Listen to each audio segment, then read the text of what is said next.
Stimată doamnă președintă Maia Sandu, stimate domnule secretar de stat Antony Blinken, stimați colegi. Bine ați venit la briefingul susținut cu prilejul vizitei la Chișinău a domnului secretar de stat al Statelor Unite, Antony Blinken.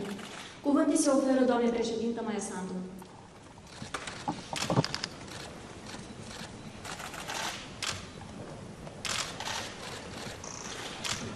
Stimate domnule secretar de stat, Dear Secretary of State, dear Antony, welcome back to Chișinău. Your visit of today reconfirms the excellent relationship between the Republic of Moldova and the United States of America. And this is a very strong sign of support for our country, as well as for the path of peace, democracy and prosperity that we have chosen. Last time you visited us 2 years ago. That was in March 2022. When tens of thousands of Ukrainian refugees were crossing our borders, looking for a shelter far from the Russian bombing. You have been amongst the very first high-ranking officials which had visited Moldova back in those difficult moments, and you continued, you remained close to us ever since. Over this whole difficult period, since the war had returned to our continent, we managed here in the Republic of Moldova to maintain peace, stability, the composed spirit, in spite of all the attempts of destabilization of the situation from the ones who wish evil to us. We managed to achieve this, also thanks to the fact that we are not alone, thanks to the support that we receive from the whole free and democratic world, also thanks to the support of the United States government, as well as of our other partners. We managed to offer some very good, adequate conditions to the Ukrainians which refugeed to our country, as well as to the local communities which are hosting them. We managed to maintain the peace here at home. Nevertheless, our citizens continue being strongly impacted by the negative effects of the war against the economy and the well-being of our country. However, through unity, with the support of our partners, we can stay close to our people and we can still move forward. Also thanks to the financial American assistance worth $80 million in the past winter, we managed to compensate the energy bills of our citizens. However, Moldova is not simply waiting to be assisted. We rolled up our sleeves and we started working. We managed to strengthen our energy security, leaving from a total dependence of the Russian power resources. Today, we are purchasing natural gas from several sources, including the ones of the United States. This way, we have more accessible and better options. Besides, we do build some power capabilities which can connect us to the European network. One of them is going to be financed exactly by the United States Agency for International Development, USAID. So we continue investing into renewable energy sources. Our purpose is to overcome the vulnerability of Moldova in this particular area, to make sure that we have stable, accessible and sustainable power sources. Thanks to the American support through USAID, we modernize our agriculture, we managed to upgrade the post-harvest infrastructure, while our fruit varieties have been aligned to the preferences of the market. For example, the export of the Moldovan cherries on the European market increased 12 times only during 1 year, and that already brought something like $6.5 million to our economy. The direct benefits of the American support are very obvious. Thanks to an investment of 1 million lei, again financed by the USAID, over 250 associations of farmers will use energy generated by the new solar panels for the irrigation of over 2,000 hectares of agricultural land.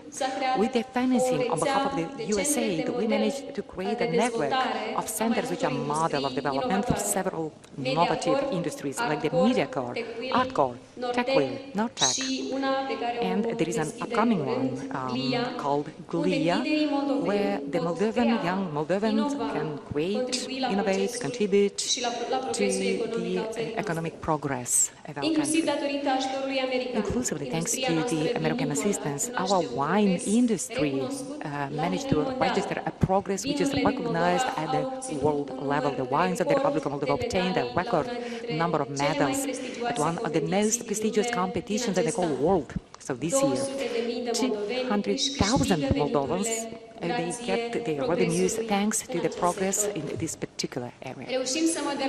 We managed to upgrade kindergartens, again with the assistance of our American partners. For example, the kindergarten of Krihanabeke, or the one of Panashesht, or the one from a locality called Guragalbeni. That means hundreds of children which are brought up in much better conditions now. The United States of America support us in our fight against corruption. Yes, indeed, that is a very difficult, long-lasting fight. However, we are very determined to bring it to an end. By sanctioning the ones who try to destabilize Moldova, who try to split up our people, your country contributes to our own security and stability. Thank you so much for the support, a constant support, which the government of the United States offers us, as well as all American people. As a matter of fact, this way you support us in achieving our dream, Moldova to become a land of the guaranteed peace, freedom, well-being for everyone who works in a honest manner. Mr. Secretary, I know that you fully agree with me. We live now in times where the natural will of the people to live in freedom and in peace is heavily challenged by the adversaries of the democracy. Our neighbors, our friends in Ukraine pay an outrageous price on a daily basis, a price for a simple aspiration to be free. Their brave fight is, in fact, a fight for our own freedom, the freedom of everyone, of all of us. Thank you so much for supporting Ukraine. Through its resistance, Ukraine is protecting the peace here in Moldova, while the support offered by you to Ukraine means also support through the security of the Republic of Moldova. Our neighbors, Ukraine, the European Union, do need a strong and democratic Moldova, a Moldova which would be a very trustworthy partner, a contributor to the security instead of being a grey area. In conclusion, I would insist to mention another area where our collaboration produced visible outcomes for Moldovans as well as for the guests of our country, their protection and the rehabilitation of our cultural and touristic heritage. Recently, I visited the Church of the Assumption of the Virgin Mary in Kavijan, and I've been impressed by the way in which this ancient historical monument had been rehabilitated. Thank you so much for helping us out to take such a good care of the really important places for our spirituality, for the traditions of the Republic of Moldova. Over 60 rural guest houses have been developed thanks to USAID. Over 300 kilometers of touristic routes have been developed and mapped, while Moldova became one of the touristic destinations, top touristic destinations for all those who are looking for less known, less discovered itineraries.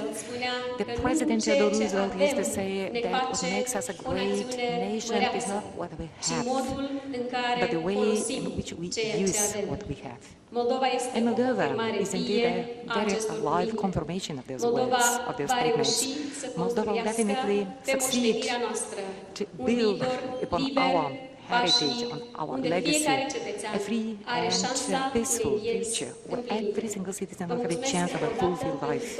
Thank you once again so much for the whole support offered to us, as well as for long-lasting friendship. Now we pass the floor to Mr. Secretary of State Antony Blinken. Well, Madam President, thank you so much. Thank you for your good and important words. Thank you for welcoming us back to Moldova. It's very good to be here. And I have to say at the start how grateful we are for your leadership. And I see this in so many other countries too. An admiration for everything you're doing in challenging times, challenging circumstances to lead Moldova forward. 2 years ago, when I was here, as you mentioned, we discussed how to build a vibrant, inclusive country, anchored in Europe, anchored in the West, living in peace with Moldovans deciding their own future. And despite the many challenges that you face, you've taken important, strong, concrete steps further down that path in a direction that will create a strong, positive future for Moldova. It's strengthening the energy sector, combating corruption, beginning the process of acceding to the European Union. Here today, we want to continue to build on all the progress that you've made.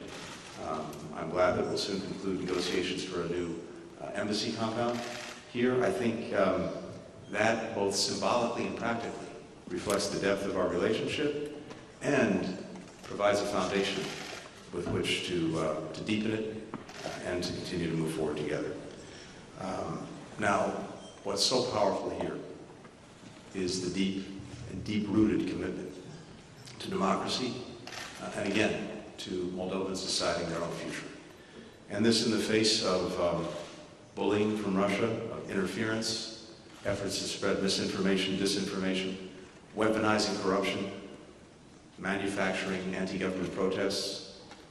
Despite that, we've seen extraordinary resilience from Moldova's leadership and especially from its people. The United States and many of our partners and your partners have deployed sanctions against those who are seeking to undermine Moldova's democracy. And as important, we've also been working with many other countries to provide you the support that you need to continue to move the country forward. Just going back to February of 2022, following the Russian reinvasion of Ukraine, the United States has provided $774 million to strengthen Moldovan institutions, to build resilience, and to enable you to push back more effectively against destabilizing actions coming from Russia. I mentioned already disinformation. Some of the things that we've been working on together with you include training, providing analytical tools under a memorandum of understanding that we signed in October of last year. We're helping to harden Moldova against cyber attacks, supporting a cybersecurity academy to train the new generation of Moldovans in cybersecurity. I think that will be to the benefit of the government, but also the private sector, where the skills that they acquire will make them very attractive candidates for good jobs. And then, of course, strengthening, bolstering free media, and helping to support your efforts to clean up the justice system. Today, I'm announcing that we'll be working with our Congress to provide an additional $50 million to further advance these efforts, from reforming the energy and agricultural sectors to pushing back further against disinformation.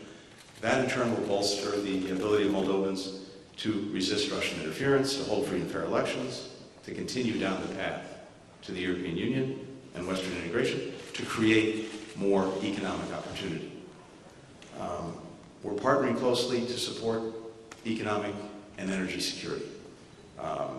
The Russian attacks on the Ukrainian energy grid have exacerbated Moldova's own energy challenges, raising electricity prices, hurting business, and harming consumers. The partnership that we have to reduce Moldova's dependence on Russian energy, to enhance connectivity with Europe, to increase the use of renewables, all of that is moving forward. And we've seen you take remarkable steps in a short period of time to move away from this dependence. Over the last couple of years, we provided about $110 million in direct budget support to help compensate for the fact that you have to deal with higher electricity prices. A little later today, I'll have a chance to tour one of your main substations here. And I'm happy to announce that we will also be dedicating $85 million, part of the $300 million USAID effort to support energy infrastructure, to help you enhance things like battery storage, as well as the high voltage transmission lines that we've already dedicated some funds to. And that in turn will strengthen your energy resilience, strengthen your grid. The gas corridor as well, from Greece to Moldova, will further help wean you off of Russian energy. And all of this is also a shift to a more diversified economy. Right now, 80% of Moldova's exports go to Europe, the United States, to countries other than Russia. And we want to now use some of the support that we're giving to help you grow sectors for export, including the agricultural sector, the IT sector, and also to offer entrepreneurs training, investing in technology, so that young people can have a future here in Moldova. Finally, let me just say how grateful we are for the incredible solidarity that Moldova has shown to Ukraine in its hour of need. Moldova has had first-hand experience with these challenges, and it's why they've stood so strongly with the Ukrainian people. Truly, a small country with a big heart. Welcoming over 1 million Ukrainian refugees since the war began, giving them access to shelter, to jobs, to healthcare, to education, facilitating the shipment of Ukrainian grain and goods, training Ukrainian deminers and border officials. I think Moldovans are acutely aware that what happens in Ukraine matters not just to Ukrainians, but to Moldovans too, and for that matter to people around the world, in Europe and well beyond. Because we know that if we allow this aggression against Ukraine to proceed with impunity, then would-be aggressors everywhere will believe it's open season for them to commit aggression. And of course, Russia would not stop at Ukraine. That's why we've been standing so strongly with Ukraine. And I'm happy to get into more of that later, but I think we're having a strong and very positive effect. Madam President, when I was last here, you said, and I quote, "A stronger, more resilient Moldova can become a pole of stability, a pole of development in the region, a trustworthy partner, as well as a stronghold for the free world." I think that the path that the people of Moldova are on is exactly that. And I'm here to reaffirm on behalf of President Biden of the United States our commitment, the strong commitment of the United States to Moldova's sovereignty and to Moldova's success. Thank you.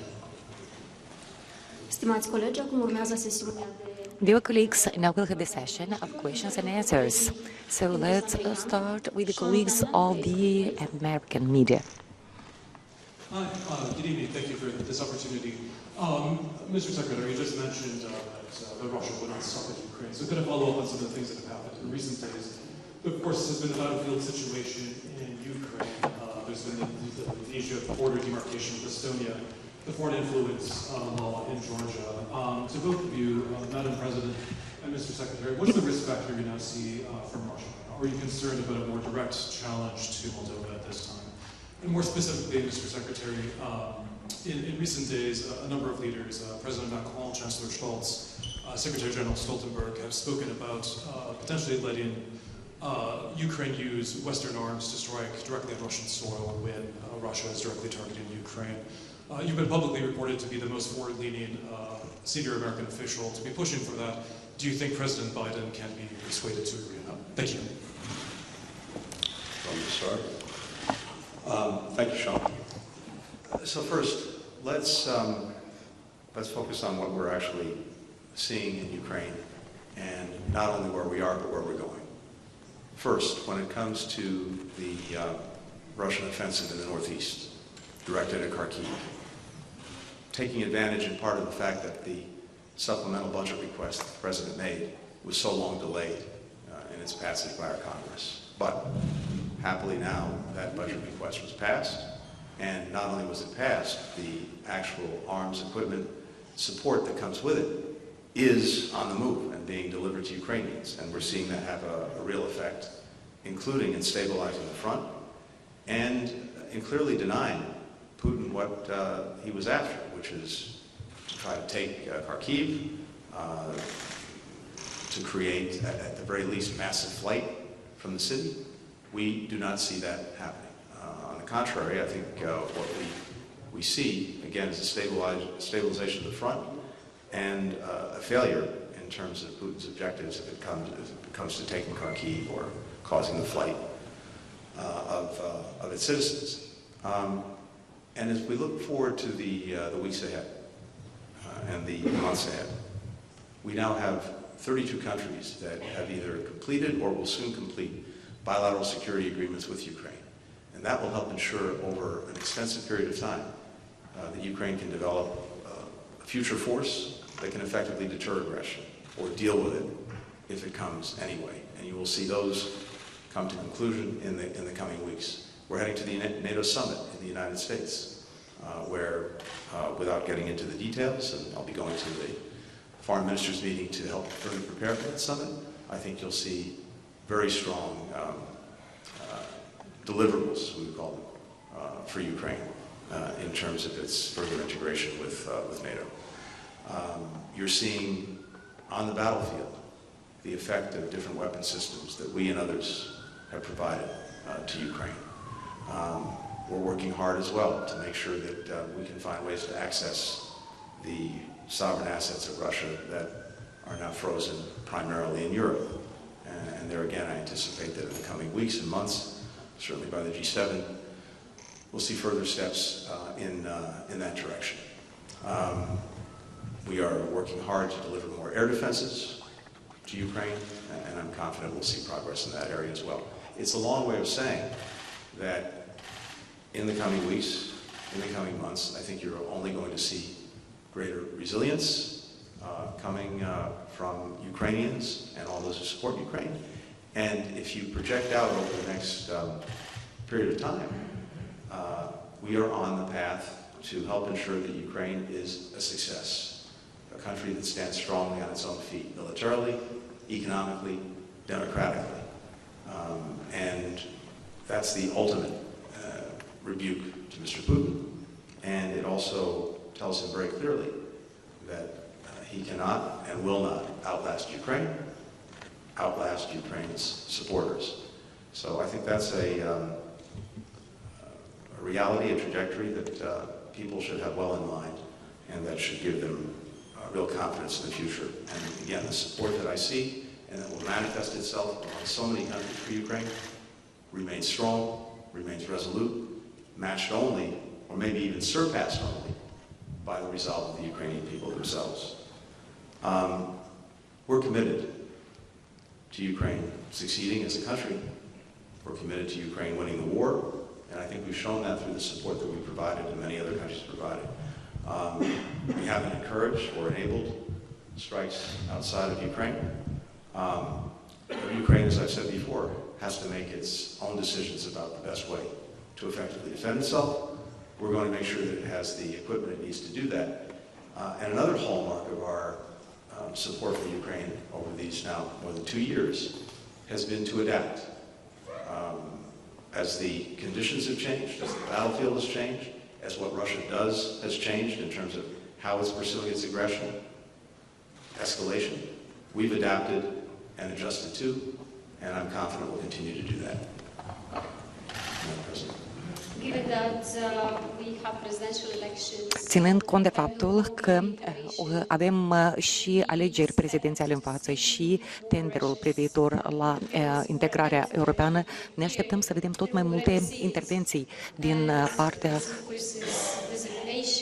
this is cyber threats, this is destabilization, this is using the criminal groups, the corrupt groups in Moldova to bring into Moldova Russian money and then to use this money for destabilization, but also trying to bribe the elections. We have seen what happened last year in the Galus autonomy. when Kremlin, using dirty money, managed to get control over the autonomy. And now Kremlin is trying to use this group of people in the Gagauz autonomy to destabilize the country. So we have seen, we have dealt with some of these attempts in the past. We've managed to resist and to make our institutions more resilient, but we do expect the situation to get more difficult in the next few months, given that we have elections. Următoarea întrebare este de la Olivia Gazis, CBS. Thank you very much, Madam President, Mr. Secretary. Just to be clear, Mr. Secretary, when you say the U.S. Will adapt and adjust to conditions on the battlefield in Ukraine, are you signaling a greater openness by the United States to allow Ukrainians to strike legitimate military Russian targets in Russia? And as the U.S. has hesitated about where the Ukrainians can strike, numerous credible reports say that the U.S. provided the very precision munitions that resulted in the deaths of dozens of innocent Palestinian civilians, including children, at that refugee camp outside of Rafah. The NSM report that your department largely issued already assessed that Israel's military is likely not doing all that it can to minimize civilian harm. So were American weapons used in Sunday's strike? And are you urging President Biden to reevaluate any U.S. weapons shipments to Israel in light of its recent actions in and around Rafah? And if I may, sir, today, Israel's National Security Advisor said that the military offensive in Gaza would last at least through the end of this year. Is that acceptable to your administration, to the Biden administration? Madam President, the U.S. has been accused of moving too slowly to meet the urgent battlefield needs of Ukraine, even now apparently resisting calls by Kyiv and other Western allies to loosen conditions on where U.S. weapons can be used. Meanwhile, this virtually unconditional support for Israel has prompted some of its allies to say the U.S. is evincing a double standard. Do you see it that way? And how confident are you in the reliability of American support for countries like yours, known to be in President Putin's sights, now and after U.S. elections in November? Thank you. Thanks, Olivia. With regard to Ukraine, adapt and adjust means exactly that. I think what you've seen over the last 2+ years is, as the nature of the battlefield has changed, as the locations, the means that Russia is employing have changed, we've adapted and adjusted to that, including, for example, by the different kinds of weapon systems that we and allies and partners have provided to Ukraine. Before this started, before the Russian aggression, when we saw it coming, President Biden made sure, for example, in drawdowns that he did months before the Russian aggression, the Ukrainians had Stingers and Javelins, which were instrumental in making sure that they could ward off the effort to take Kyiv and erase the country from the map. And at every step along the way, we've adapted and adjusted as necessary. And so that's exactly what we'll do going forward. We're always listening, we're always learning, and we're always making determinations about what's necessary to make sure that Ukraine can effectively continue to defend itself. And we'll continue to do that. With regard to Rafah, the incident a couple of days ago is horrific. I don't think anyone who has seen the images cannot be deeply affected by them. Just on a basic human level. We have been very clear with Israel on the imperative in this instance, as in other instances, to immediately investigate and determine exactly what happened and why it happened. And if accountability is necessary, to make sure that there is accountability. I can't tell you, as we meet here this evening, what weapons were used or how they were used. All of that needs to be the product of a deliberate but also fast investigation, and we'll await the results. I think we also know something else. We've heard from the Israelis, but again, absent a complete investigation, I can't verify any of this, that small diameter weapons were used in a targeted fashion to go after specific terrorist leaders of Hamas. Again, I can't vouch for that in this moment. We have to see what the investigation shows. But just assuming for a moment that that's the case, that that's what happened, I think we also see that even limited, focused, targeted attacks designed to deal with terrorists who've killed innocent civilians and are plotting to kill more, even those kind of operations can have terrible, horrific, unintended consequences. And I think it's very important in this moment, after Israel has had real success in helping to destroy Hamas's capacity to repeat October 7th, which was a very appropriate and very righteous objective. It has to ask whether, and especially in the absence of a plan for the day after in Gaza, further incremental gains against Hamas, but gains that may not be durable in terms of Hamas's defeat in the absence of a plan, how that stacks up against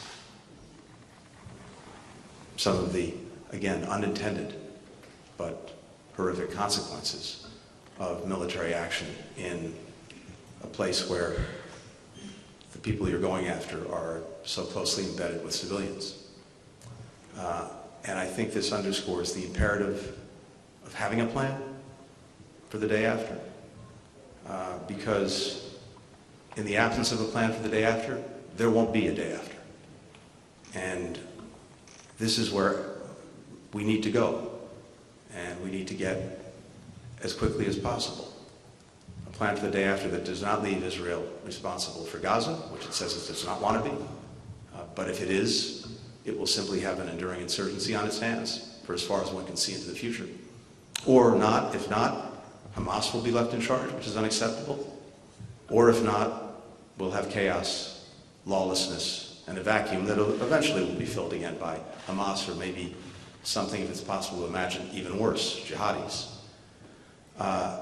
So I think the imperative, the urgency of having a clear plan, one that can actually help ensure the enduring defeat of Hamas, which is a shared objective and should be everyone's objective, is urgent, is imperative, and a plan that accounts for security in Gaza, that accounts for governance in Gaza, and that accounts for rebuilding the lives of the Gaza people. Any change in conditions on weapons to Israel, sir, and then the duration of the offensive as the national security event? Again, let me leave it at that, and with regard to the remarks, I think what I've just said underscores, in our judgment, the urgency and importance of developing a plan that can actually produce the results that Israel, we and so many others believe are necessary, which is the effective, durable defeat of Hamas. And we've shared many ideas with Israel about how to do that in an effective and sustainable way. We do appreciate all the support that is provided to Ukraine by US and by other countries. We do see that Ukraine needs more support. Ukraine didn't start this war. Ukraine is defending itself, and Ukraine is defending Moldova. And we believe that Ukraine should be offered all the support it needs, not just to resist, but also to win this war. Acum vom lua două întrebări de la presa din Moldova. Vă rog. Now we're going to pick up two questions from the Moldovan media. So good day, Svetlana Gore from Moldova. A question for Mr. Secretary of State. Recently, the Republic of Moldova and the European Union signed a pact for the security and defense through which they expect to protect the Republic of Moldova against the hybrid threats of the Russian Federation. The question is, have the United States considered signing a similar pact with the Republic of Moldova? Another question is, if the power in Washington changes after the presidential elections, will that affect somehow the Republic of Moldova and Ukraine? And for Vice President Sandu, you request from the United States some guarantees of security for the Republic of Moldova, and under which conditions? Thank you. Thank you. With regard to hybrid attacks, the Moldovan people are on the receiving end of those attacks on a regular basis. Russia is trying to undermine Moldova, undermine its democratic institutions, undermining its ability to make decisions about its own future, using a whole variety of hybrid means. And I think Moldova has done a remarkable job in countering many of those attacks in a very professional manner. Much of the assistance that we've provided over the last 2.5 years, about $775 million, has gone to helping Moldova build resilience against these kinds of attacks. And so I think we're already engaged in whatever we want to call it, in committed, sustained support for Moldova to do, among other things, effective resistance against these attacks. Now, one of the other things that's so important is sharing information about disinformation and misinformation, which is one of the most potent hybrid tools that Russia uses. And that's something that we are doing. We have an agreement that we reached, a memorandum of understanding that allows us to do that, to both share the information, to make clear what we're seeing, also to help Moldova develop even more tools, more effective tools to deal with misinformation, to deal with manipulation of information. And this is something we discussed again just this evening. With regard to elections, I don't do politics, I just do policy. But what I can say is this, just take a look at Ukraine. Yes, it was delayed. It should have gone more quickly, our supplemental. But when it passed on an overwhelming bipartisan basis, both houses of our Congress, Senate and the House. And if you look at public opinion surveys, you see strong, enduring support for Ukraine, and more broadly, for the United States playing a lead role in defending democracies when they're under attack, when they're under threat. And I think that is very much where the American people are, and that's where I believe they'll remain.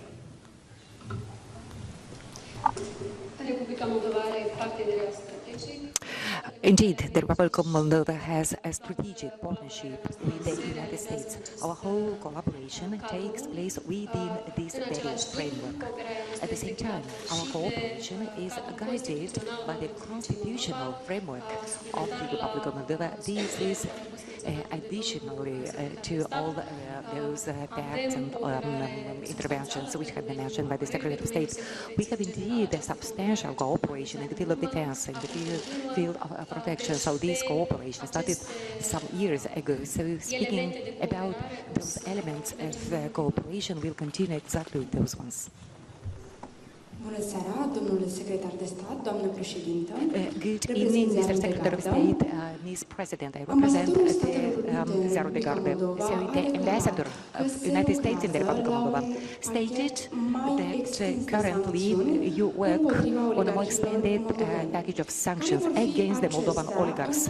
Can you elaborate what sort of sanctions do you expect to see in the context where we can see that some of those pro-Russian oligarchs, which, by the way, are now exactly traveling in the Russian Federation, they're included in the list of sanctions, they still can promote their very propagandistic discourses using some American platforms like Meta. They pay hundreds of thousands of dollars to those platforms.